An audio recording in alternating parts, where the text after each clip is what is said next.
Hello, everyone. Welcome to the Horror Room. I'm Travis Bruce, and today we're doing another Women of Horror Spotlight. Today I have with us, she's a jack of all trades, actress, director. She also does a little bit of special effects as well. And she's in a new movie that's in post-production right now. It's called DEVOUR. I have with us Corey, Deanne, Callie. Corey, welcome to the Horror Room. Arigato gozaimasu. How are you? Good. All right, so let's go ahead and just jump right into it. Sweet. Tell us a little bit about DEVOUR. I love that title. Whew. All right. Well, funny enough, it wasn't DEVOUR originally. It was the Virginia Bitches. But the I like that title too. I know. Okay. Well, so the distributors didn't like Virginia Bitches. I thought it might have been a little bit too not so PG. So they switched the title to DEVOUR, but the band in the film is still the Virginia Bitches. So DEVOUR is basically about a group of vampires who are in a metal band called the Virginia Bitches, and they go to this town and they encounter a warlock, cannibals, a lot of magic, just cool shit. And so my character, Queenie, who I can't exactly give away who my character is, but let's just put it this way. You can't miss her. She's you'll be able to see her. And she is absolutely fucking repulsive. Let's just put it that way. Ooh. So I'm really excited. I play two roles in DEVOUR. I actually play Queenie, and then I also play one of the cannibal members in the cannibal scene, which I have a really fucking cool scene with my friend Sierra, which is fucking disgusting. Oh, so excited! So I have to ask. So I'm not saying I'm an actor, but I've starred in I've acted in two indie horror movies before. Oh! And in one of the movies, I had to play an asshole, and I'm not an asshole, Corey. As you know, I'm a pretty nice guy. I could be assholeish, but it was tough pulling out my inner asshole. So is it the same for you to be, a badass, gross to foul character? Like how do you seem like a nice person? Yeah, I would definitely say I'm definitely normal outside my film work. I mean, I just told you before we started recording, I have guinea pigs, and she ate my hair and my light. I was gonna have this interview on a light, by the way, but she chewed my cable. Little bitch. So I feel like, I'm not really sure if you've seen a lot of my art and my own special effects I do outside film, but my MO is to create the most disgusting, fucked up, brutal special effects and art in the world. And by that, I mean, if you go on my Instagram page, you definitely see, I use my own period blood. Whoa. You use your own period blood? Yeah. Oh, do we want to talk about this? Dive into this. Okay. Well, I'm getting to answering your question, okay. but so with my own special effects, I'm probably one of the few, if not the only, special effects artist that uses my own period blood. Only on me. I don't use it on actors or anything because it's just not sanitary, it's not safe, and I don't want to go to jail. So I harvest my own period blood. And I actually cosplayed Marge Gutman in Halloween 3 Season of the Witch, which Marge Gutman is the actress that gets her mouth kind of blown out when she fucks with the silver shamrock pin. And so I did that with my own period blood, and I put a bunch of night crawlers inside my mouth, and they were just kind of all coming in and out of my mouth and shit. And I actually swallowed one by accident. So yeah, that's my art. I do that. And then, so when I kind of go into films like DEVOUR and a lot of the horror films that I've been in, it's just natural for me. I really like playing characters that are not really normal, if that makes any sense. Only now have I really gotten to play characters that are human and a little more normal, and monster characters, cannibal characters, otherworldly characters. That's my thing. I fucking love it. Yeah, because I mean, it must be tough. Like, thank God I haven't. Actually, I would look forward to be playing a villain or a killer in a movie. But like, I mean, it must be. I mean, it must be a lot of practice to get yourself into that mindset to do some fucked up shit in a movie. Yeah, it is. Like I said, I feel like I have a little bit of an advantage because of what I do outside film. I kind of made it my life's mission to disturb as many people as possible, and I have in a lot of ways. But I've also became like public enemy number one, which is fine, whatever. Um, but yeah, I don't know. When I prepare for those roles, I sort of just think to myself, okay, just do what you do in the bathroom with that cow stomach and your period blood and that tampon and that sheep stomach. Okay, I got this. Nice. So, like I said in the beginning, you're a jack of all trades. Listen, you've directed segments. You talked about you do side effects.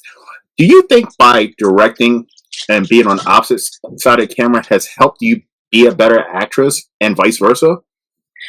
I think so. I will be the first one to admit I don't think I'm a great director. I think I'm okay.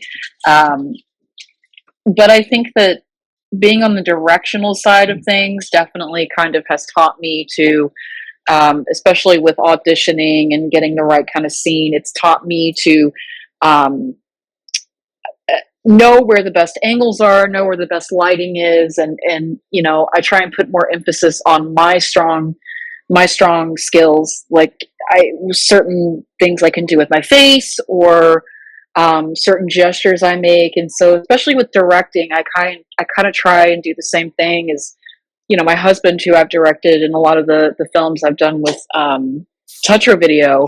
I know his strong suits. I know what's best for him, and so yeah, I definitely think that kind of helps as far as the acting side of things. Now, speaking of directors, is it hard as an actress to work with? I mean, because you work in the indie horror, so you're dealing with a lot of first-time directors, or I was to say new directors. Is it hard to work with newer directors compared to ones who are experienced? Um, you know, yeah, a little bit. I would definitely say there's a difference. But you know, we all have to learn. I'm one of the newer ones, so I have no room to talk shit. Mm-hmm.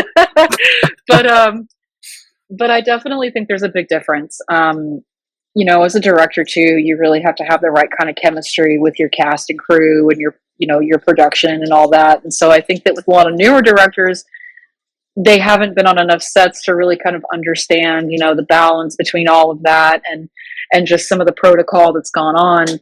Um, and so, yeah, I definitely think it makes a big difference. So, listen, you're into some deep, dark shit. I am too. So, listen, I'm not judging. So, I mean, I'm a mortician, so that's my real job. What? Yeah, so I'm into deep, dark shit. Oh So, my god!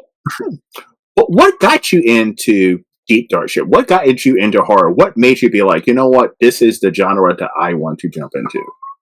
My first film was also "You Have a Kitty" in the Background. Yes, I did. Oh, it's a baby. So I started. My first film was Hellraiser when I was 3 years old. I'll never forget that. It was like the coolest thing that I had ever seen in my entire life. And so before I was a special effects artist, before I was an actress, I was heavily rooted in literature and theater. And so I am a two-time. I've published 2 books. I'm an author as well. And so growing up, I wrote a lot of poems and short stories about, you know, potential killers and victims and stuff like that. And so it wasn't until after I wrote my second book that I wanted to start kind of taking those words and putting them, you know, into a different um, medium, if you will. And so I wanted to kind of capture the visual side of what I had been writing down for all these years. And so through Scott Hansen, who coincidentally is the director of DEVOUR, you know, so I also am a huge metalhead. And so to go back a little bit, so I started doing music videos on the side for a bunch of extreme metal bands and stuff. And so it wasn't until I met Scott Hansen we did the Veil of Noth music video, and Scott was like, "Hey, do you want to be in this movie?" And I was like, "Yeah, yeah, like I love acting, I love theater," and so it kind of started from there. Um, but with horror, it's always been ingrained in me, and it's kind of been a steadfast in my life, and I think it's just something that I think I'm pretty decent at, you know. But yeah, writing is what kind of started the whole thing. Funny enough.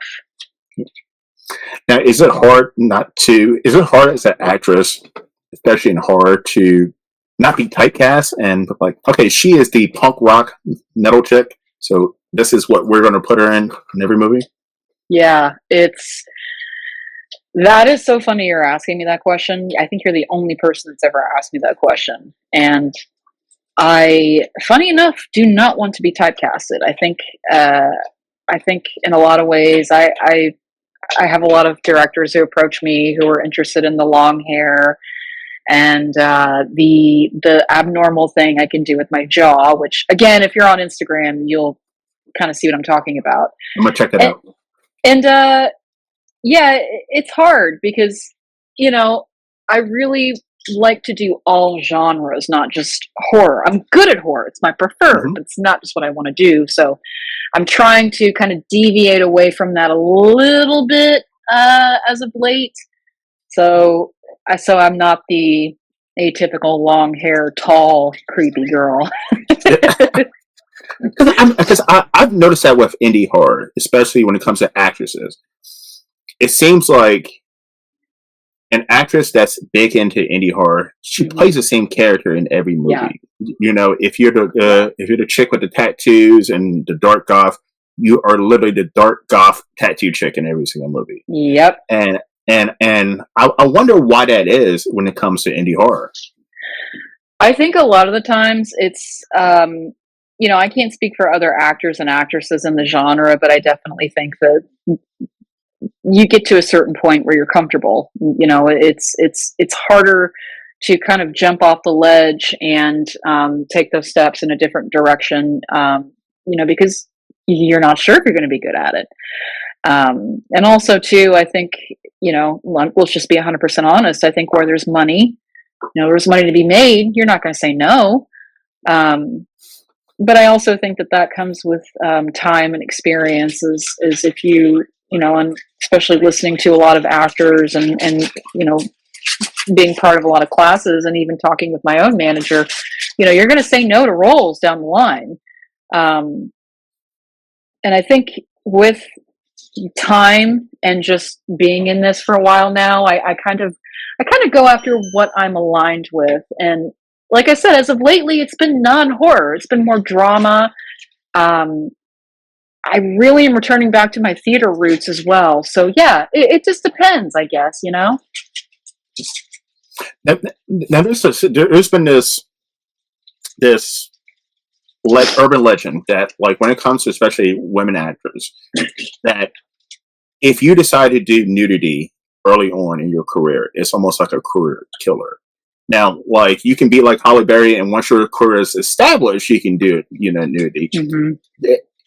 Is that something that you've ran into or seen with other actresses that, like, once you there's a chick that flashes your tits, like, now that is what you are? I personally have not dealt with that yet. I have been nude in a couple of my films, but I have had the privilege and the honor of working with, uh, especially Domiziano Cristoforo. He's, I guess you could say, he's the closest thing to a mentor. And with him being Italian and European, they don't perceive nudity as how we do in the States. So for me, I've been very blessed. I haven't dealt with that. Thankfully, the audience that who support me in my work, they don't see me as that. In fact, it's very strange how no one's mentioned me being naked, period. So thank goodness for that. However, to answer your question, yes, I have seen a lot of especially younger actresses who have gone through that lately, where they're trying to kind of switch how they take roles and how, approach to their image. And it's unfortunate because I don't think that that's definitive of who you are as an actor. I think who you are as an actor is more here than it is here. So yes, I have seen that with a lot of other actors and actresses. Now, you're also working on a TV series, which you can talk very little about, but Yes. tell us about what is the difference between working on a movie and a TV series? The biggest difference is that working on this TV series, there's a lot more pressure. I can honestly say this has probably been the most stressful thing I've ever had to do, but God, if it isn't rewarding. I can't talk much about it. I can tell you, though, that my directors, Dennis Kahlo and Bethany Watson, they have gone above and beyond to make sure the cast and the crew and everyone has been so well taken care of. My producer, Tony Wash, who I would be lying if I said I wasn't intimidated, because he has high expectations, and so the big difference between TV and film is that I feel like with TV, because you're limited, you don't have the time you do with film. You got to kind of bang things out, and you're just like, oh fuck. Yeah. Did I do this right? Did I, and I found myself second guessing myself a lot. And, now going back and looking at the footage, I'm like, oh, okay, I did okay. I can breathe. So, yeah. All right, Corey, if you watch my channel, I do this every once in a while. I'm going to ask you three random horror questions. This is personal opinion. Fuck me up. All right, let's do it. Would you rather be a vampire or a witch? A vampire or a witch? You could be any kind of vampire. You could be the vampire, a daywalker vampire, or whatever. Would you rather be a vampire or a witch? As much as I want to pick vampire, I would probably have to go with witch, just because I would definitely want to. I would want to kind of turn into a hag raven, like in Skyrim.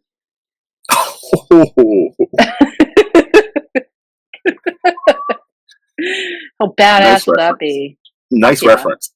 Dude, I'm covered in Elder Scrolls tattoos. Oh, I fucking love it. Nice. Yeah. My whole chest, well, you can't see, but my whole chest is Shea Gorath's Wabbajack. So listen, I have respect for witches. Like, if you watch my show, my mom was a witch. God rest her soul. But she practiced some voodoo and so forth. And so I have a respect for witches, and I don't fuck with witches. I don't fuck with witches. I don't. Don't fuck with witches, anybody. Badass. Because that shit is real. It's 100% real. Oh, you're protected for life, though. You know this, right? I hope so.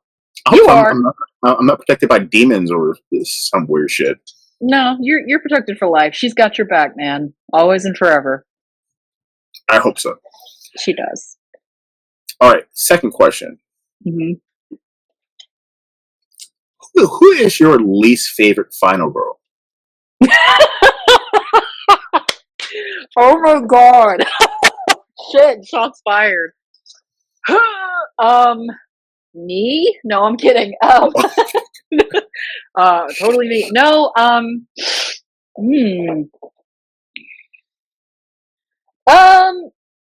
would probably have to say, oh, I'm so sorry, Jennifer Love Hewitt, but you're one of them.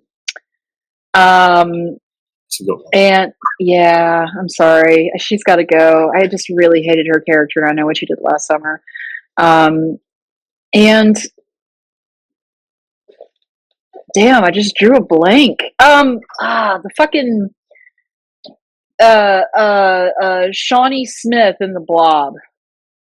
Not about it. Not about it. Ooh.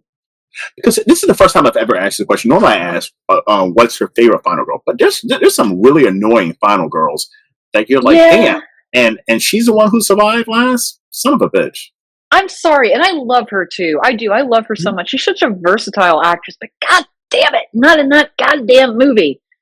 No, I mean, you could have at least let the chick with the boobs live. I mean, that was kind of a cool effect, So, Oh, I'm drawing a blank though. Shit. Did you She's watch not. the Did you watch the Texas Chainsaw Massacre Netflix movie? Oh, never mind. Then yeah, I already know. Yep, you're right. Those two fucking 100%. sisters were so fucking Yep, annoying. yep, you're right. It's not a horror movie, but I was thinking about it today, and I will tell you this. But um, I can't remember her name. Why am I drawing a blank now? The chick that Kurt Russell winds up with in Tombstone. Fuck that bitch. But anyways, I was thinking about that earlier today, and she's kind of a final girl, but she's not. Um, Love Tombstone. Love such a good Tombstone. movie. Yes. Final question. Mhm. What horror movie series do you feel like is overrated? People love it. They talk about it. And you're like, it's not necessarily bad, but you're like, I don't get what the exception is. Halloween. Halloween, hands down, Stop. Halloween. Really?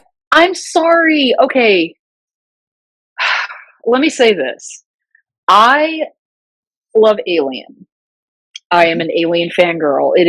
I collect the figures, I know the comic books, I know the mythos. I'm obsessed. So I understand there's a lot of shit talking there, and I totally warrant it. It's the same with Hellraiser. I love Hellraiser, but god damn it, they fucked up Hellraiser so many times. Some With bad movie. Halloween, with Halloween, it's just like, But Halloween 3 Season of the Witch, don't touch it. Don't Love touch it. it. Don't touch it. Love it. Keep that shit away. But no, I would say Halloween. Halloween, uh, I feel like Texas Chainsaw Massacre too, now that you said it, would be up there. I think the first one was absolutely genius, but then they kind of just went overboard with Leatherface and all that.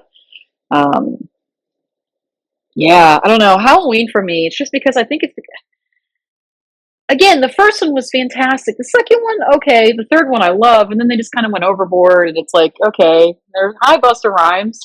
Um, See, I love so the original Halloween is my favorite horror movie of all time. I like Michael Myers. I agree with you, especially with the Rob Zombie shit and the Blumhouse fucking ones. dumb. Like, I agree, but I can always pick up any of the original Halloween movies and still have fun with them. Hmm. By the way, I just thought you brought up Hellraiser and it reminded me of another final girl that I couldn't stand. Did you watch the Hellraiser reboot on Hulu? No, and I am a gatekeeper, and I will gladly admit that, so y'all can kiss my ass. But no, I did not watch it. However, I did read into it intimately, and yeah, fuck that chick. I mean, listen, spoiler, and the movie's been out for fucking 4 years, 5 years, Yep, so you haven't seen it yet. But like, the final girl in that movie is such an awful fucking person. yep, Like, yep. she gets her brother killed, she gets all her Hmm. fucking friends killed, and like, I'm supposed to be like, yay, she survives. Like, fuck her. Hmm. Hmm. And it sucks too because one of my good friends, he's an Irish special effects actor. I'm sorry, Irish special effects artist. He's one of my good friends, and he did the makeup for all the Cenobites and stuff. But God, if I don't want to tell him, like, oh, why, why, you son of a bitch? Yeah, I get called a sexist when I say I hated that movie because of the final girl. Oh, you hate it because the Pinhead's a woman. No, I don't. That's the only part. I just listen. It's a great movie. It's a great movie. But you put this character that is Hmm. unlikable, and Yeah, she's a piece of shit. you push it on us that we should like them because it's a woman. I don't know. I don't Yeah. get it. Like it's kind of fucked up that okay, a woman can do awful fucking shit, and we're still supposed to like her as a character or feel sorry for her. I don't feel. I didn't. It just. I didn't know No. what the message of that movie was going, but it completely went over my fucking head. I was like, I do not like this. No, I honestly feel like and this is I'm probably going to get a lot of shit for saying this, but I am one of those people that is very much like, if you're going to be sexist for not liking men and you're going to be like, you're not sexist for not liking a female character. I'm not really sure how that makes you a sexist. You Yeah. just don't like a character. There's plenty of, like, I fucking hated Veronica Cartwright in Alien. Mm-hmm. She did a great job to where I did fucking hate her. But it doesn't make. I'm a woman. Am I sexist against my own like gender? But no, No. dude. Like, if you're gonna look, it's like I always say, hate everyone equally, and that includes shitty actors and shitty actresses. Sorry. I agree. I agree. By the way, I'm going to ask you one last question. Why is the final girl, and typically, and I'm not saying all the time, but why is the final girl always, why does she always have to be a virgin and pure and glasses and nerdy? Why can't the promiscuous girl or the bad girl, why can't she be the final girl? I feel like because it's our American roots, it's our puritanical kind of teachings and stuff. It's like it's so crazy to me how that shit has kind of like stepped into, you know, horror and stuff, and it just blows my fucking mind because it's like, you know, Night of the Demons is another film I like, not the remake, the 1980s one, and it's like, you know, Angela being like the goth chick, the witchy goth chick, she's like the demon, and then Suzanne, you know, who has sex with Judy's boyfriend is like a demon, but Judy, who's like this pure, you know, like she lives, and it blows my mind though, because it's like, I mean, I guess Kirsty in Hellraiser, I don't know, Kirsty's like the perfect final girl because she's such a badass, you know, she's a bad bitch. You know, she's not innocent, she's not promiscuous, she just goes in and she fucks shit up. She's like, okay, at the end, she's like, no, give me the box. You don't know what you're fucking doing, Steve. Get the fuck out of my way. I just felt like that's weird because I mean I understand in the 70s and 80s and 90s, okay, religion and all this shit, right? Yeah. But like in the year 2025, I can pop on any horror movie and it still has that same theme. Yep. That and it's like, and it's weird too because like if you're a super attractive woman in a movie, you're automatically labeled as a slut or a hoe. Like it's weird that I don't know why that's still a thing in the year 2025. Like, I don't know. Why can't the slut or hoe be the final girl? Right, exactly. I don't really think that that's indicative of how your survival skills are. I think if you like dick as much as the next gal, me, I love you, honey. I'm pretty sure I would fuck somebody up pretty hardcore, even if I like dick. Sorry, I'm just saying. Exactly. And I think I would think that the virgin Christian girl would be the one who dies. I think she would be like, oh, I don't no life experiences, but it doesn't make any sense. But yeah, I never understood that because at first I thought that was a male thing, but then I see a lot of women horror directors. They had the same narrative as well. So I'm like, okay, well, it's not a man thing. It's a horror thing, like that. This persona is tossed out there. Yeah, and I feel like every movie that I've ever directed, I usually end up just killing everybody because, again, misanthropy and everybody dies. But no, no, I. That's funny you said that though. I really don't. I guess I never really, because I'm trying to think about all the segments I've directed. Yeah, no, I don't do that. I don't know. That's weird. Maybe it's because I like dick. I've always said too, I would love to see the big jockey asshole guy survive too. I mean, if you look at it, if you're a logical thinker, the big strong guy is probably going to be the one who survives anyway. The athletic guy is going to be the one who survives, and if shit goes down.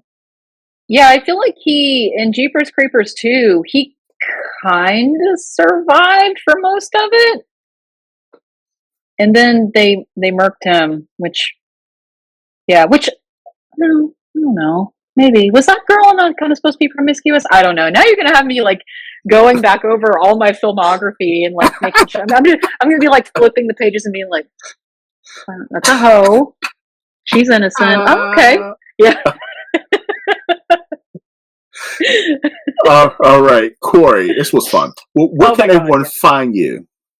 So you can find me on my Instagram, probably more than anywhere else. My Instagram handle is my name, Corey Dean Cowley. It's Dean.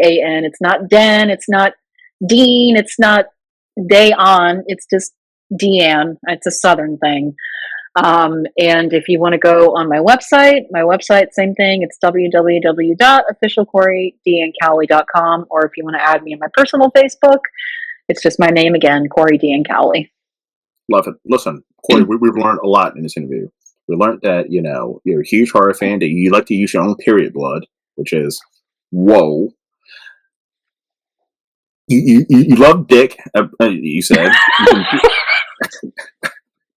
You can do this weird thing. You can do this weird thing with your jaw, which I'm going to look on Instagram and see what that is. And you're excellent. I mean, you're talented. Thank you. Special effects, directing, acting.